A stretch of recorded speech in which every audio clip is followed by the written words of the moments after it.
बरं, थेरम बघा. आता पुढचा थेरम आहे. The chords corresponding to congruent arcs of a circle are congruent. परत बघा statement. The chords corresponding to congruent arcs of a circle are congruent. बघा रे, आता फिगर बघा. ह्या स्टेटमेंटमध्ये काय म्हणते नेमकं रे, हे जे कॉर्ड्स आहेत ते आपल्याला कॉन्ग्रुएंट दाखवायचे रे. कॉर्ड्स कसे दाखवायचे ते कॉन्ग्रुएंट. मग काय दिले, काय the chords corresponding to congruents arc of a circle म्हणते रे. म्हणजे आर्क कॉन्ग्रुएंट दिलेत रे तुम्हाला. हा जो ए बी कॉर्ड आहे, ए बी कॉर्ड आहे, त्याचा करस्पॉन्डिंग आर्क कोणचा येतो रे, ए पी बी येतो बघा रे. आणि इकडला कॉर्ड डी सी आहे, कॉर्ड डी सी, याचा करस्पॉन्डिंग आर्क कोणचा येतो, डी क्यू सी येतो बघा रे. बघा लक्षात आले का. म्हणजे हे आर्क तुम्हाला कॉन्ग्रुएंट दिलेत रे. बघा, करस्पॉन्डिंग टू कॉन्ग्रुएंट आर्क्स म्हणजे हे आर्क कॉन्ग्रुएंट दिलेत तुम्हाला. Arc A P B congruent arc D Q C. बघा रे, arc A P B congruent arc D Q C. हे आर्क कसे दिलेत रे, कॉन्ग्रुएंट दिले तुम्हाला. बघा, given in a circle with centre O, in a circle with centre O, arc A P B congruent arc D Q C. बघा, given लक्षात आलं का. In a circle with centre O, arc A P B congruent arc D Q C. बघा, हे given रे. मग काय prove करायचंय, to prove. मग हे कॉर्ड कॉन्ग्रुएंट दाखवायचे रे, है ना. हा जो आर्क ए पी बी आहे, याचा कॉर्ड कोणचा येतो, ए बी कॉर्ड येतो रे. आणि डी क्यू सी आर्कचा डी सी कॉर्ड येतो रे. म्हणजे chord A B congruent chord D C, chord A B congruent chord D C, हे आपल्याला प्रूव्ह करायचं आहे. कन्स्ट्रक्शन काय केलंय, draw seg O A, seg O B, seg O C and seg O D. बघा, हे कन्स्ट्रक्शन करून घेतले. मग हे कन्स्ट्रक्शन केल्यामुळं दोन ट्रँगल तयार झालेत रे. मग हे दोन ट्रँगल आपल्याला कॉन्ग्रुएंट दाखवायचे रे. मग ट्रँगल कॉन्ग्रुएंट दाखवण्यासाठी आपल्याला किती अटी लागतात रे, 3 अटी लागतात रे. त्याच्यातली एक अट आपण तयार करून घेऊ रे. काय, हे दोन अँगल्स कॉन्ग्रुएंट दाखवायचे रे. हे काय व्हर्टिकली अपोजिट अँगल्स होत नाहीत रे, लक्ष करायचं.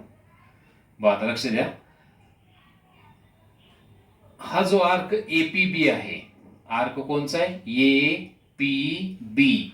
आर्क ए पी बी, ह्या आर्क ए पी बी चा सेंट्रल अँगल कोणचा येतो रे, ए ओ बी येतो बघा रे, सेंट्रल अँगल. बरे, हा जो आर्क ए पी बी आहे, मायनर आर्क आहे हा. हा जो मायनर आर्क ए पी बी आहे, याचा सेंट्रल अँगल कोणचा येतो, ए ओ बी येतो रे, है ना. मग measure of the minor arc, measure of the minor arc is equal to the measure of the corresponding central angle. म्हणजे दोघांचं मेजर कसं असतं रे, इक्वल असतं बघा रे. म्हणजे measure arc A P B, measure arc A P B equal to angle A O B.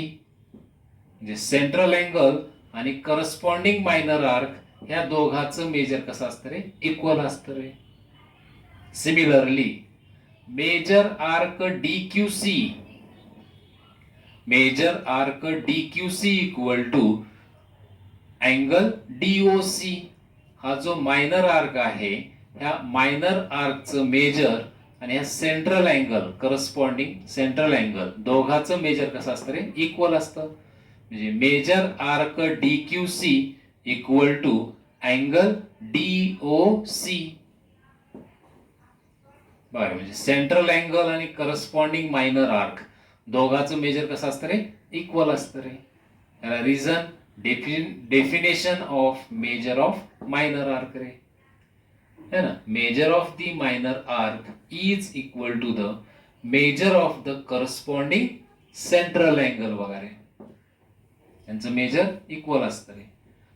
But measure arc APB equal to measure arc DQC रे. But measure arc APB equal to measure arc DQC. हे दोन्ही arc कसे आहेत रे? Equal आहे. काही given मध्ये दिले. Arc APB congruent arc DQC. Arc APB congruent arc DQC. Arc congruent म्हणजेच मेजर त्यांचं कसं रे? इक्वल. म्हणजे एलएचएस इक्वल आहे म्हणून आरएचएस सुद्धा कसं होतं रे? इक्वल होतं.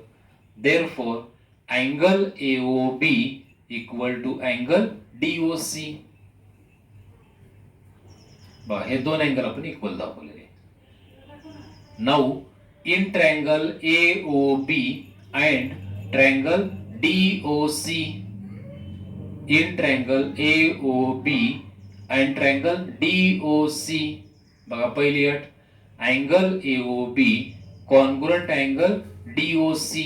याचं रिझन प्रूव्ड बघा रे. हे आताच आपण सिद्ध केले बघा रे. दुसरी अट, सेग ओए कॉन्ग्रुएंट सेग ओडी. आणि तिसरी अट, seg OB congruent seg OC. दोघांचं रिजन काय ते? Radii of same circle. Radii of same circle. बघा तीन अटी झालेली. Therefore triangle AOB congruent triangle DOC. Test कोणचे तरी? S A S test. बघा ह्या दोन साइड आहेत कॉन्ग्रुएंट, ह्या दोन साइड कॉन्ग्रुएंट आणि अँगल कॉन्ग्रुएंट दाखवले रे. म्हणजे एस ए एस टेस्ट येते बघा रे. आता ट्रायंगल कॉन्ग्रुएंट झाल्यानंतर करस्पॉन्डिंग साइड कशा असतात रे? कॉन्ग्रुएंट रे. Therefore seg AB congruent seg DC. Seg AB congruent seg DC. corresponding sides of congruent triangles.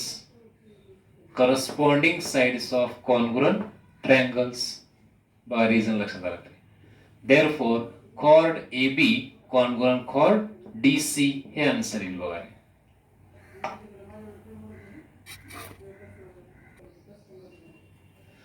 बरं पुढचा थेरम बघा. corresponding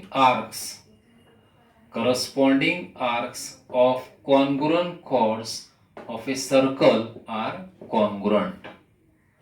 बरे आपल्याला corresponding arcs of congruent chords. याच्यात कॉन्ग्रुएंट chords दिलेत रे. कोणचे? AB chord AB congruent chord DC. chord AB congruent chord DC.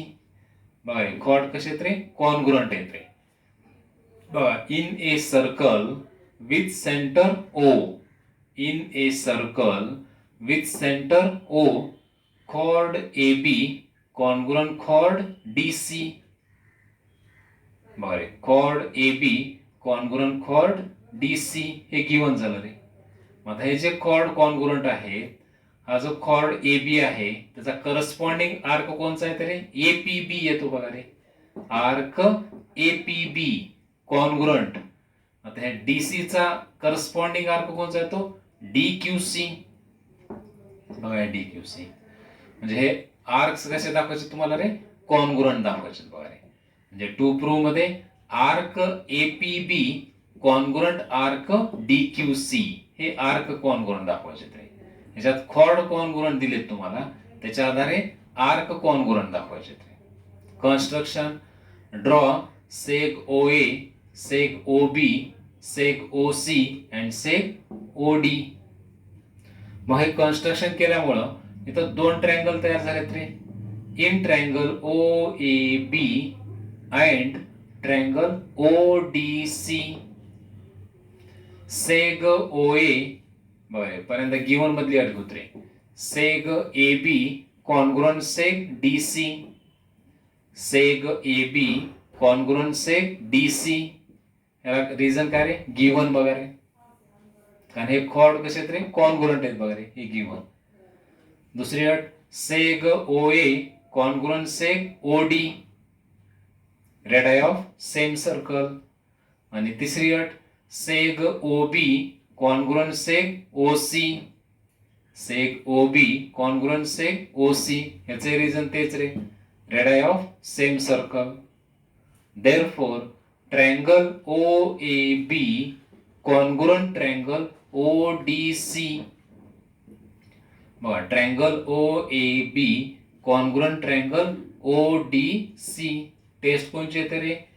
Yes S S test. बघा रे, ही साइड कॉन्ग्रुएंट आहे, त्याच्यात ही सुद्धा साइडच कॉन्ग्रुएंट आली, आणि ही परत आणखी साइडच कॉन्ग्रुएंट आली रे. म्हणजे यस यस यस टेस्ट नुसार दोन्ही ट्रायंगल कसे झाले रे? कॉन्ग्रुएंट झाले रे. मग ट्रायंगल कॉन्ग्रुएंट झाल्यानंतर करस्पॉन्डिंग अँगल कसे असतात रे? कॉन्ग्रुएंट रे. Therefore, angle AOB congruent angle DOC. बघा रे, angle AOB congruent angle DOC. याचं reason corresponding angles of congruent triangles.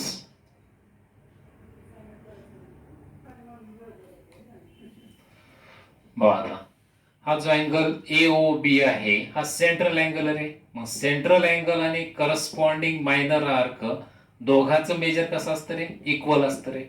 Angle AOB equal to measure arc APB.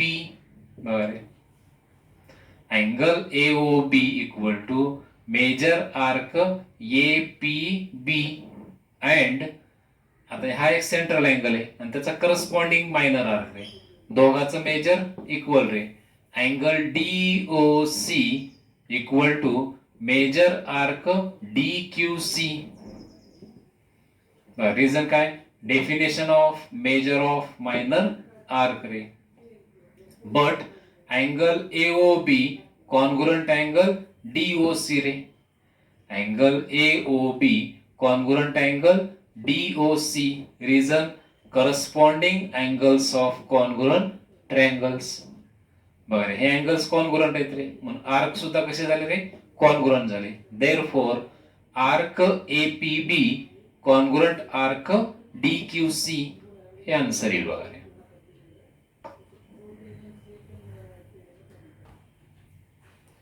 बघा प्रॅक्टिस सेट 3.3 त्याच्यातला question 1 बघा रे. बघा प्रश्न पुस्तकात बघा. In the figure point GDEF are concyclic points of a circle with centre C. Angle ECF equal to 70 degree. Angle ECF equal to 70 degree. Measure arc DGF. Measure arc DGF equal to 200 degree. Find major arc DE and major arc DEF. तर ह्या दोन value काढायच्यात आपल्याला. बघा आता लक्ष करा रे, तुम्हाला हा अँगल सेंट्रल अँगल दिलाय रे 70 डिग्रीचा.